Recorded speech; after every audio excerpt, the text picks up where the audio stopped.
Welcome to therapy. Surely this is all bullshit. First, I'd like to thank Public Media Network for helping us with the equipment and setting us up and getting us rolling. Very helpful, great group of people. So when I say surely this is all bullshit, it's a thought I've heard whispered, and sometimes people say it really out loud. And more times than I can count. And honestly, sometimes it can seem like it's bullshit. But is it really? So we're here to explore that. Hi, I'm Scott Barron. I'm a licensed psychotherapist in Kalamazoo, and welcome to the podcast. Surely this is all bullshit. My path, I want to tell you a little bit, my path to becoming a therapist has been a bit of a journey. I started with psychology as an undergraduate, and then I dove into research and received my doctorate in biopsychology, and pharmacology. And then I've worked in academia as faculty, as a drug discovery scientist for psychiatric disorders, and even developed models for eye disease. And from brain to behavior, I've been fascinated by the human experience. Eventually, though, I just wanted to do something different and have a better connection with people, and I wanted to work directly with them, helping them navigate the challenges and complexities of their lives. And this podcast is part of that. So I pursued a clinical degree, choosing the social work perspective, which focuses on the individual and their environment, not just the individual. And for the past 8 years, I've been have my own private practice, Partners in Behavioral Wellness, in Kalamazoo, Michigan. And yeah, there really is a Kalamazoo. It's halfway between Chicago and Detroit, exactly halfway, right in the middle of nowhere. You can look it up on a map and you'll see it. So here in Kalamazoo, I work with a wide range of clients, individuals and couples who come from all walks of life, diverse beliefs, gender, ages, life experiences, and mental health challenges. These are notes just for the intro here. My primary approach is relational psychodynamic, which simply put means that we explore how past relationships and experiences, including childhood, might be influencing our present struggles. What are the patterns that we follow that were formed early in our lives? So my diverse background, from the lab to the therapy couch, has given me a unique perspective on the world of therapy, and I want to share that here with you, the audience. We'll pull back the curtain on everything from why people seek therapy, why they avoid it, to what therapists are actually thinking when they go, We'll demystify credentials, explore different therapy approaches, and give you a glimpse into what a therapy session is really like. We'll talk with therapists and clients about their experiences, the good, the bad, and everything in between. So this podcast is for anyone curious about psychotherapy, whether you're a seasoned therapy goer, you're considering it for the first time, you just want to understand it better because it's interesting, or you're a therapist yourself. I hope you'll join me. I want to hear from you. What are your thoughts on therapy? What have your experiences been? What are the questions you have? So you can email me at whatispsychotherapy, all one word, @gmail.com, and we can explore it together. So that's the intro. And today, we're really lucky. We've got Elizabeth Cooley here, who goes by Cooley. Yep. And she's agreed to talk about her experience in therapy. And so she's going to first start with a little bit about herself. So let's do that. Hey, Cooley. Hey, thanks for having me. Oh, thanks for coming. Really glad to see you again. I appreciate it. So can you start anywhere you like about your thoughts on therapy? Well, background on me right now. I am 55. I'm living in Kalamazoo. I grew up here. I moved to New York City right after college. I was there for about 10 years. 9/11 happened, and I thought it might be a little bit nicer to be closer to home. So I packed up and I moved to Chicago, and I was there for about 16 years. And I ended up reconnecting with somebody that I knew in college, and we started dating. And so he has kids, and so it made more sense for me to move here than continue the long distance. So I came back. So at 48 or 49 or 50 or somewhere in there, I moved back to my hometown, and thankfully it's a completely different town today than what I grew up in. It's much more diverse. I'm sure that's an interesting story. It is. Well, it is. But another podcast. Maybe another time. So I'm here, and I love it. I have a great job. I have my family here. My dad and his wife. I have a brother, 2 nieces, and so life is full good. life. And full life. You've got some world city experiences. Yep, good travel, international, and lots of within the U.S. and all that type of stuff. And I pretty much the first time that I looked into therapy was in my early 20s, and I just needed some guidance on really family relations. And you are not alone. Yeah, right? Yeah. And I just needed to sort of figure out,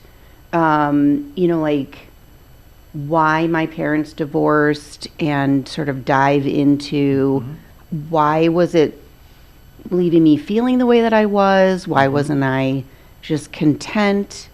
And my first experience in New York was what I would consider more traditional therapy. I don't know what the name would be, but it was the therapist. Tell us what it was like. The therapist didn't do much talking. There was, why are you here? How do you feel? Can you dive deeper into that? And I know that the first session, I felt like we were just staring at each other a lot. Deep eye contact. Deep eye contact. And I did, get a lot of breakthrough. I don't know, I found the answers that I was looking for. My dad actually joined me in New York for a session, which was huge. I can imagine. Yeah, it was big. It was really big for him too, right? But it was not the experience that I didn't love it. I didn't love that type of therapy. And then the next time I sought it out was actually, almost 20 years later. And my mom was diagnosed with pancreatic cancer. That's really tough. And again, I just wanted somebody to talk to and just sort of dump. I didn't want to have to tell my mom how sad I was. I mean, she knew. She knew. And so I wanted that third party just to say, I get it, and it must be so hard, and to sort of work through what became grief after her loss, how it affected me, how it affected those closest to me and my family, and the issues that it brought up for them, which, on some level impacted me. And then it moved to, work stuff or, just everyday stuff.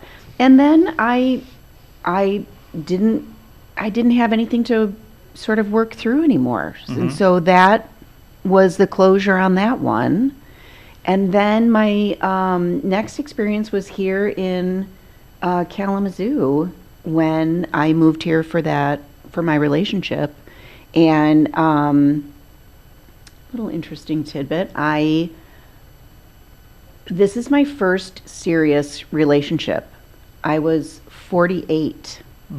And my parents divorced when I was really young. I didn't have an example of this is how adults interact. This is how they communicate. You can argue and not get a divorce. You can, you know what I mean? I didn't see that. And so I'll never forget, I did my intake sheet, and it was, why are you seeking therapy? And can we swear in your podcast? Sure. Okay. Sure. Just testing.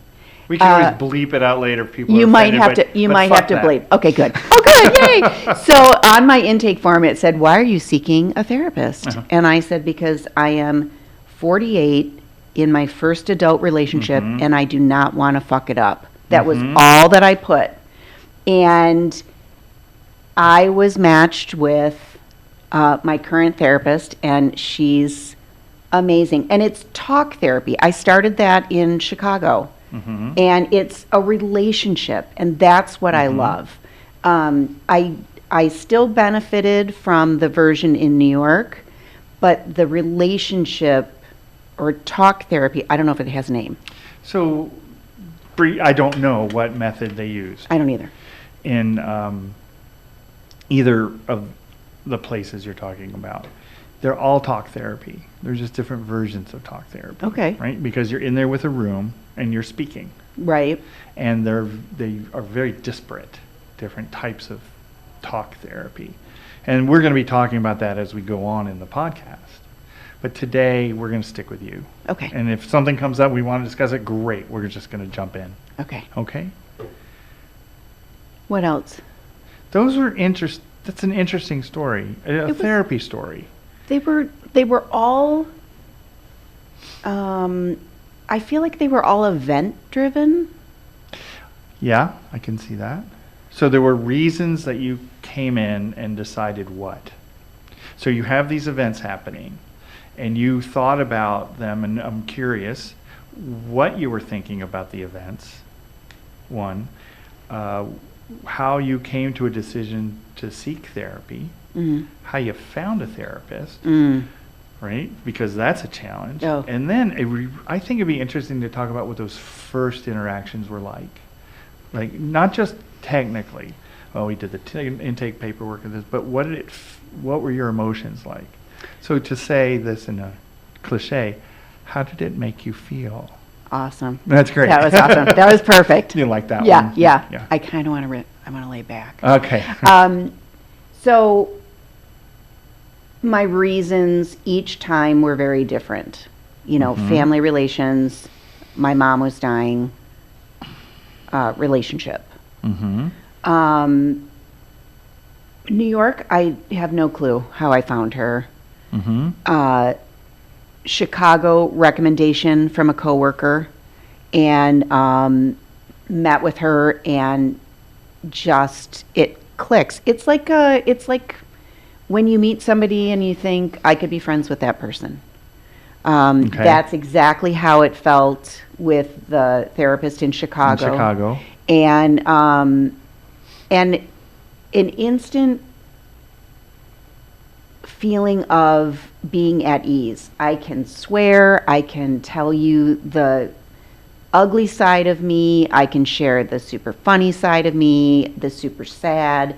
It was just an instant connection where I knew that this was somebody, not only could I share that, but again, in my first meeting, in the questions that were posed back to me, thinking, oh, that's a good question. Oh, that's a good question. I didn't think about even having to answer that question or think about that question. That or may have never come to mind I never would before. have thought of that question. And then, but it was an immediate, oh, we're going there. We're going to just dive in. Yeah, some therapists dive in right away. But it didn't feel invasive. It felt like listen, pull. Listen. Pull. Okay, from this I get this. It was just it just was like, okay, I see what you're doing here, but it didn't feel invasive. Did you feel heard from the beginning? Like they were paying Both. attention to you, like you mattered? Yes. Chicago and now. And here you Yes. walked in and you felt like you mattered. Yes. Now I had one therapist here prior to the one that I have now. Kalamazoo was not an easy search. I did not find a therapist as easily here as I did in Chicago. It was a trial and error. And the first person that I met with, I found her to be very judgmental. Really? I just felt like she wasn't necessarily listening to what I was saying, but more of, well, if you don't focus on Elizabeth, but you look up here, like the populace feels, or the theories today state, And I was like, well, I'm not a theory. I'm not, like, I just felt like she didn't hear what I was trying to say. And so there were, I mean, from Chicago to who I'm seeing now, I bet you it was almost 2 years. Mm-hmm. Uh, You bring up a really important point that I want to emphasize here, is that it's the relationship, the therapeutic alliance, which is what we use in academic papers, but the therapeutic alliance is the most predictive of the outcome of the therapy, independent of the style of therapy that's used. That's not to say that the style or the theoretical base isn't important, but the best predictor is that relationship. yeah. How well do you work together? Whether it's a friendly style, and it doesn't matter if it's a friendly style, if it's a more formal style, if it's a more distant style, if it's working for the patient, client, Right. right? Right. So you bring up an excellent point in that your search, you knew that when you came here. You knew that, and I could imagine that your first time with someone that didn't click, that really stood out, that the relationship was vital. Yeah. And I have to say, I just, I had a good, okay experience in New York, great in Chicago. Mhm. And I just thought it'll be great the next time. And it wasn't. And then, but I have to say, I mean, even that I appreciated from the standpoint that I really did my homework. I really, I did a lot of research, on the interwebs about, who was available in Kalamazoo. Yes. I mean, a big part of it too was who took my insurance.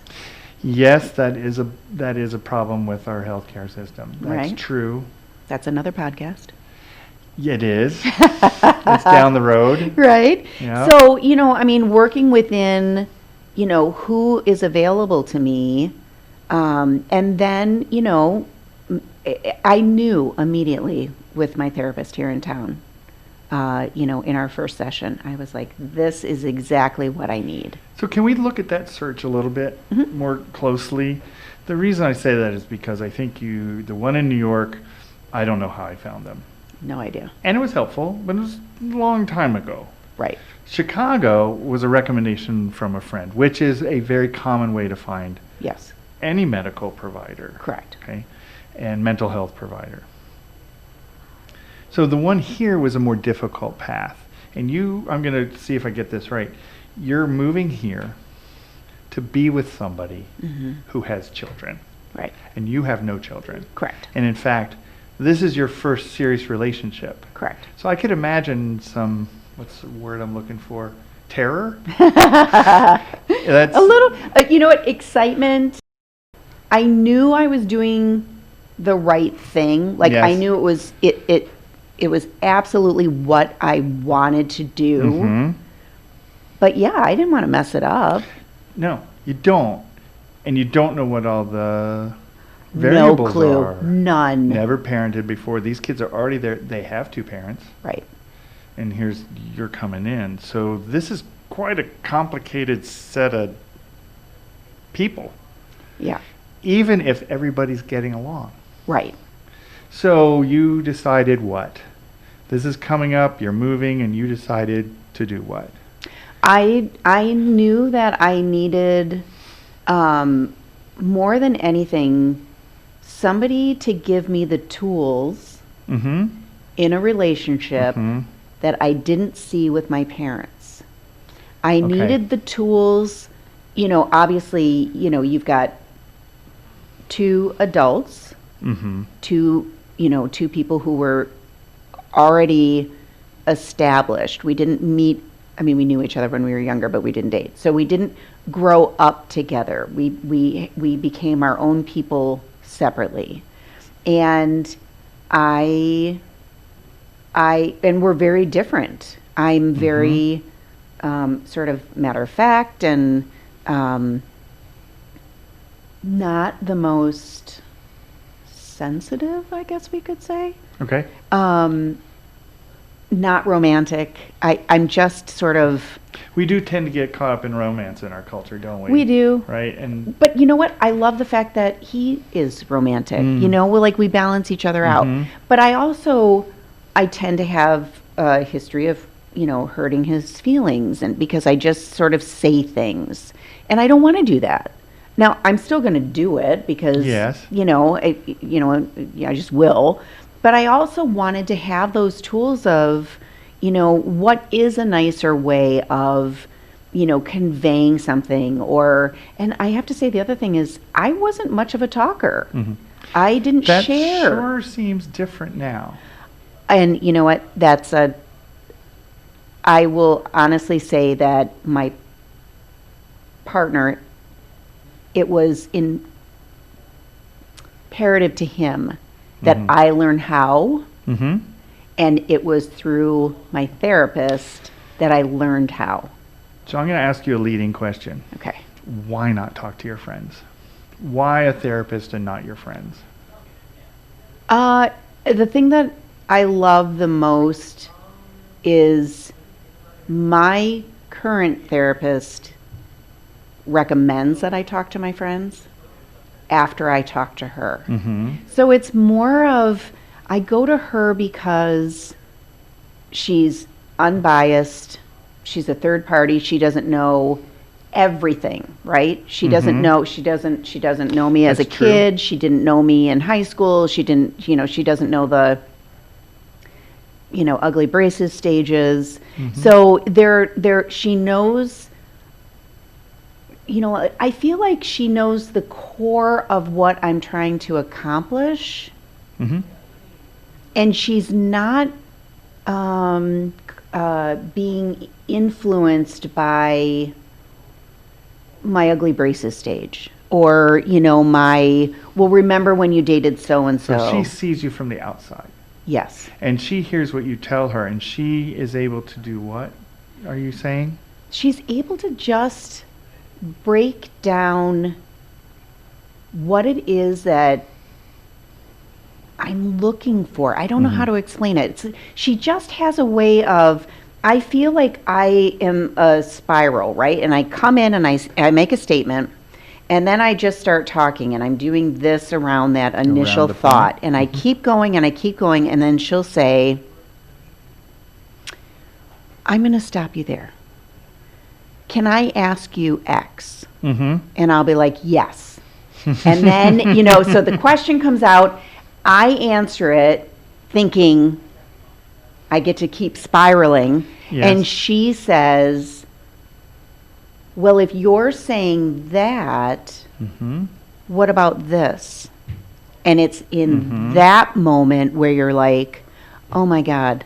And my girlfriends wouldn't get there. We are trained. Thank you. We are. Therapists are trained. Right? And we spend our time doing this. This is what we do all the time. And I think it's a really important thing for us to understand that our friends are crucial for us as people. They can't do what a therapist does. No. And partly because they know too much. We know about them. So when we're talking to them, the dynamic there, the interaction between us isn't going to help us really figure things out the same way. And therapist provides new perspectives, a different way of looking at things. Absolutely. And then you get to choose what to do. Right. Right? Right. And I think that's the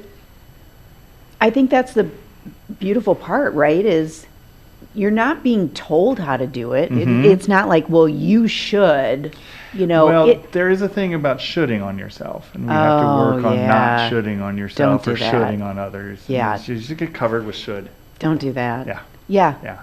It isn't that. Thank God. Yeah. I mean, and I know that we, had a brief conversation Yes. about, and I'm, like, I am obviously I'm a firm believer in it.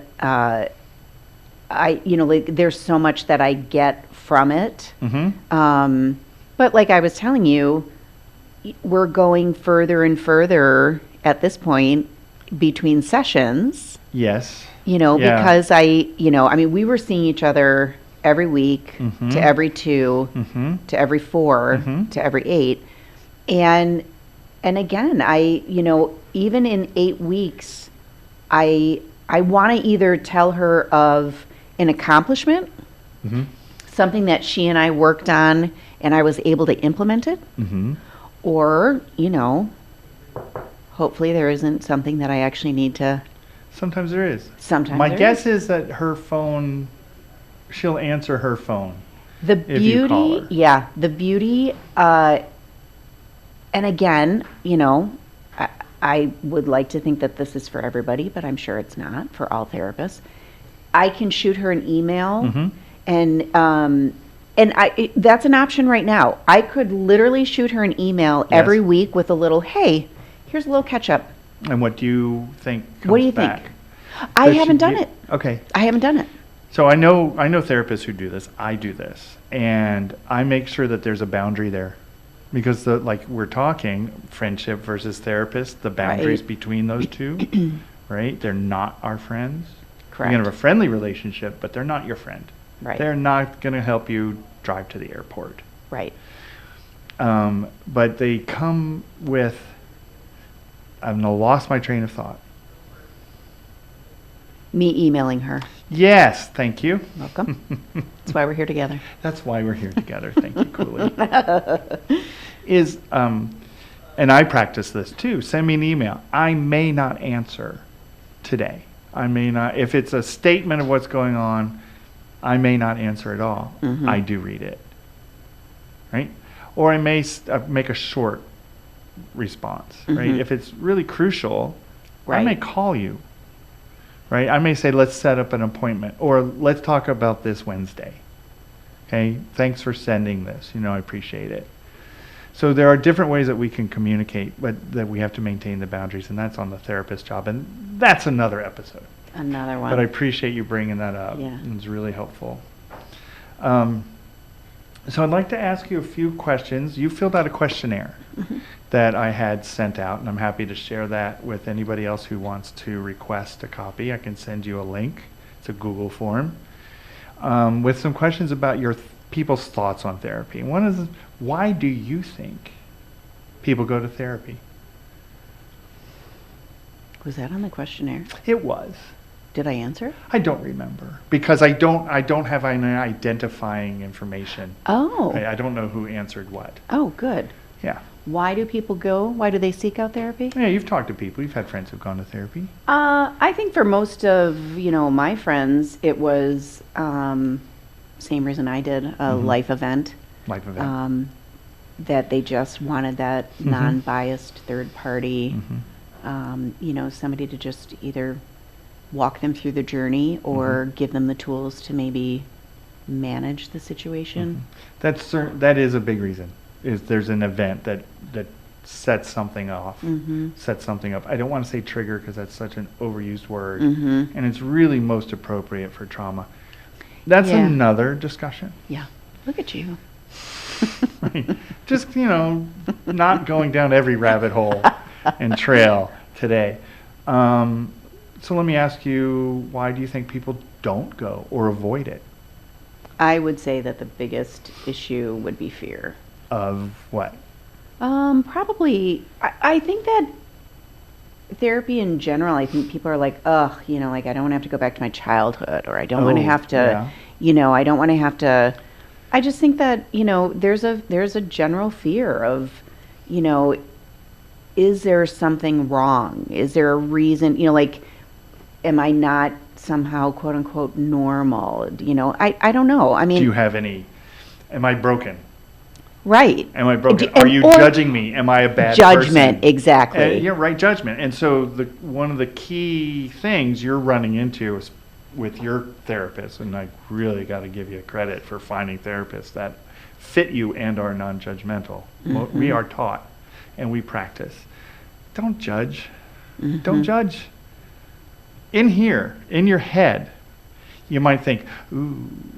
Right. Right. Ooh. Right. For that thing, but we see you as a whole person, Right. right? Sitting across from there. But I would also think that if I say something and it triggers a, ooh, Mhm. Cooley, then that's not necessarily a bad thing, because now I'm hoping that you're going to say, and it might not be in that Mm-hmm. hour, maybe it's, Mhm. the next time, maybe you're like, okay, I heard that, but I'm going to wait and see. Okay. How does it show? You know what I mean? I Like, do. I want that to be something that, you know, makes you think, because that's what I'm there for, right? So I want to get to, I may not know what I said, Okay. but if you heard it Yes. and you're thinking, okay, there's a nugget there, then I want that nugget to come up again. So there can be that's where some of that relational aspect can come in very strongly. Ooh, coolie. And you would say, what? Right. And then hopefully that would engender a conversation between the two of you. And your therapist might say, that was a big reaction for me that touched on something of mine. Oh, interesting. And what might that be like for you as a client sitting on the couch, right? And so that's where that relational stuff comes in, Mhm. right? The ability of a therapist to be fully present in the room and join the conversation. Mhm. And it sounds like that's where you are right now. Yeah. And that's fantastic. That's my judgment. Good judgment. That's fantastic. Yeah, I try to be positive. Thank you. I do my best. So fear, I think you're right. I think people are scared. And the stigma. There is. And you know what? That's another thing which we didn't touch on, the first time that you and I met, Yes. just to chit chat about, what this was going to be. I don't understand why our mental health is not valued the way that our physical, our dental, our eyes, Mm-hmm. like, why?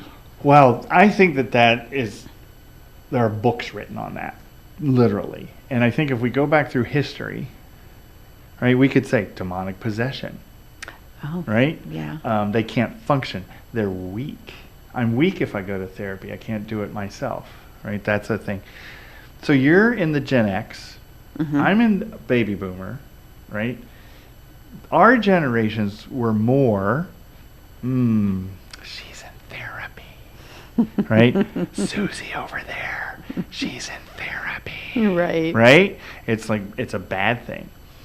What I've noticed is in the next generations, millennials and then the Zs, the Gen Zs. Oh yeah, I went to my therapist today, and you know what she told me? Or you know what he said? Right? They're much more open about it. In fact, there is an opposite judgment among some of them. If you don't go to therapy, there's something wrong with you. So it's a weird switch. Shift, yeah. And so with changes in our healthcare that occurred a couple of decades ago, right? Mental health parity was part of the agreement. So you now get all the mental health sessions you need paid by insurance, Right. right? It used to be 10. Yeah. We will pay for 10. Yeah, that was my New York. Yeah. And that was a way that people couldn't get the care they needed. Right. Who can accomplish? Right. So I'm going to pull out my list. I think I've got it here of some of those questions. Yes, here we go. Right on top. Yes, right on top. It's almost like I was ready for it, but Oh left my it in gosh. in the thing. So another question that I think a lot of people wonder is, what's the goal? What's the purpose of therapy? I think it's whatever you are looking for. I think it's for it's personal. It's individual. Okay. Yes. In that realm, what are some things that you've heard? For others? Events, but what do you want to get out of it? Is really the thing. So you went, and one of the things you said is to give me tools Yes. to be in this new relationship Yeah. with this family, Right. right? And I think as a therapist of tools as internal. What can I do internally to help me with this situation? And then there are some communication tools that are very explicit. Yeah. Right? So how to soften your tone sometimes, or how to consider some of the words you say, right? And when you hear yourself say it, you don't have to should on yourself. Right. But you can say, "Oh, wait, I'm back I'm up. really sorry I said that. Can we start over?" Yeah. And that is a powerful tool. Yes. We talked a little bit about what therapists do. Hmm. Before you started therapy, what did you think they did? I think my New York experience was what I thought therapy was. Mhm. You know, quiet room, Mm-hmm. somebody staring at me, Mm-hmm. asking a question, Mm-hmm. me answering it, and then we just stared at each other And then you stared at each other some more. for a little bit longer. Yeah, and then I remember my first time saying, "Am I supposed to be doing something?" And she said, "Did you want to do something?" And I was just like, Okay, so I'm gonna lose my mind I here. can guess what style she was I'm working gonna on. lose my And mind. What year was that about? Okay, it would have been 1994. Okay, so now they call it person-centered. And so it's this reflective work, and it can be very, very helpful. And if it's done, there are parodies of it. If it's on the edge of parody, Yeah, it's not helpful at all. that wasn't very helpful. Oh, now you're angry at me. Yeah. I'm fucking angry at you because you won't say anything other than ask me a dang question. Exactly. Okay.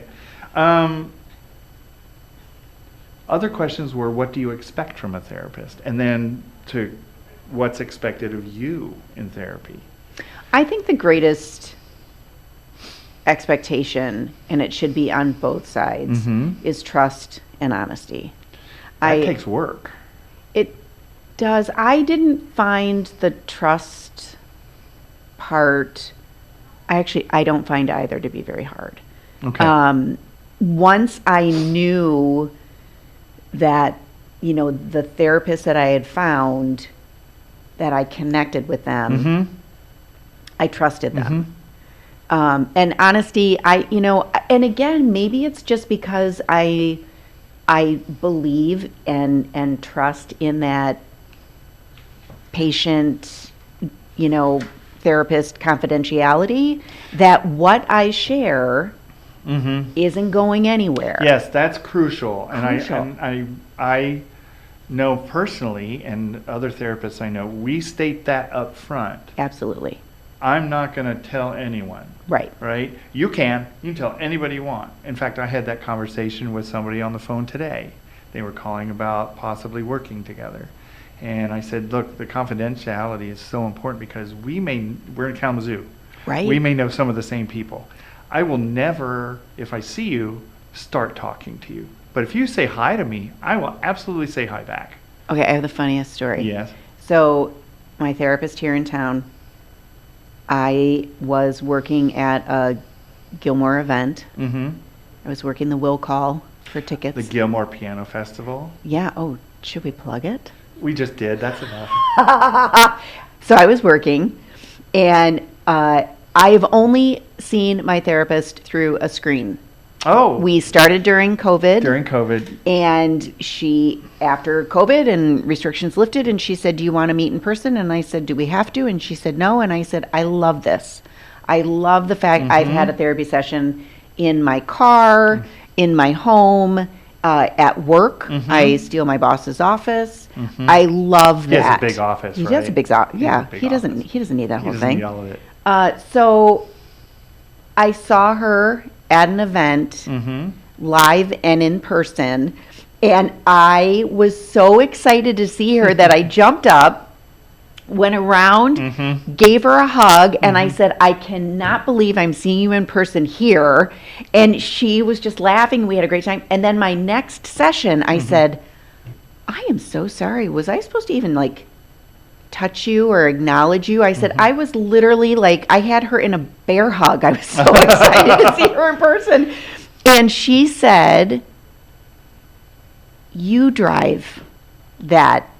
We were in public, and she said, "I was as excited to see you, but you drove the interaction." You drove it, right. I drove the interaction. Yes. And she was along for the ride, but she led nothing. Right.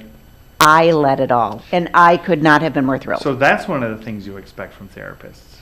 Yeah, right? which I It's- didn't think about. We follow you. We have ideas, they come to our mind, but you come in, and I'm going to use the name Freud, who, that's a whole nother episode, Yes. okay?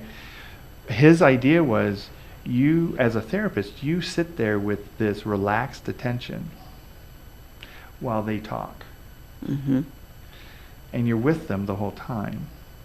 You're not, and if you ever think about something else, you bring it back, you bring yourself back, because the mind wanders. Right. Right? But that's a skill set. And so I think that the therapists who are able to do that, and I haven't met one who really hasn't, I think, but their goal is you. Mm-hmm. And I say this to my clients when on the first phone call, I'll say, I don't have a dog in the hunt except for to help you get where you need to be. Mm-hmm. And it was funny how people appreciate staying that up front, but also they find it funny because they're not from the South. I grew up down Right. south, so dog in the hunt, it's like, oh, I know what that means. Mm-hmm. And so what I want to do is just maybe one or two more questions, and then I'd like to see if you have questions for me. Okay. Okay, which may add an interesting aspect to the conversation. Okay. Okay, what do you think makes therapy effective? And you've said a bunch of things I think you can pull together. Maybe you've already said them, but I think explicitly. I think what makes it effective is just letting your guard down and knowing that that person is there for you. I mean, you've got your parents, you've got relationships, you might have children, you've got friends, but there isn't somebody that will literally sit there for an hour. If you need it twice a week, if you need it every other week, whatever you need, to have somebody that is literally dedicated to you for that moment, I think that it's a little treasure that people don't get. I don't understand, I know that there are a slew of people that don't believe in therapy. It doesn't work. It doesn't this. It doesn't that. And Yep, it's all bullshit. it is bullshit, right? So, and it on one hand, it kind of breaks my heart because I feel like they're not, if you open yourself up and you find the right person, it's invaluable. Okay, great. Cooley, thank you. I'm just saying this, Cooley, thank you so much for talking about you. your story. I think that it's, as many other people, it was very brave of you. It's just very brave. Yeah, but I like to talk, so Yes, this is you perfect. do. So it works out great. What a great match. And thank you. And Thank you. I think that we covered so much here that I think some people will find helpful. Good. I And hope so. interesting. Well, yeah. And it's not robot. You're not. Thanks. This was my way of doing it. So do you have thoughts or questions for me? I guess you talked in your intro a little bit about, I started here and I moved here and I moved there, but what was it that really made you decide, what, is this a third career, fifth incarnation of Scott Fifth Barron? incarnation of me in psychology, yeah. So what all of a sudden was it something that you were younger and you were like, I could do that, but these other things trickled in? Well, here's something funny. There's a funny little story. So when I was about 40, let's see, what year was that? It was a tumultuous time. Anyway, I had a therapist, and I was having trouble at my job, which was drug discovery at the largest pharmaceutical company in the world. Bum, bum, bum. Yes, and they're like the Borg. They would buy a company and make it into them, and yeah, I didn't mold well, so that was part of it. But I was having trouble, and I said I should just go be a therapist. And he said, "You'd be a terrible therapist." And I had to admit, I was a little offended. Why would I be a terrible therapist, right? It was gone from my head, right? Yeah, it doesn't matter. I'm not going to do that anyway. That's crazy talk. Mm-hmm. Okay. So a lot of things with job changes, the economy, forces here, forces there. I had to make a choice of something to do differently. And so I was here in Kalamazoo, and I explored the idea of doing therapy. And I talked to a lot of people, non-therapists and therapists, is what's it like, what's it like, what's it like? And they asked me a lot of really good questions. Like if you're sitting across from somebody who's done awful things, right? Because you might. How do you work with them? And my answer, they're a human being first. You start there. And that was the truth. That wasn't some crap answer that you're supposed to give. But that was the truth. And I realized then that I can do this job. Because as a therapist will tell you, you hear awful things. And they're painful sometimes. And I went back to school. I decided social work because it is the person in the environment, and it is it's more systemic, like who is interacting with whom.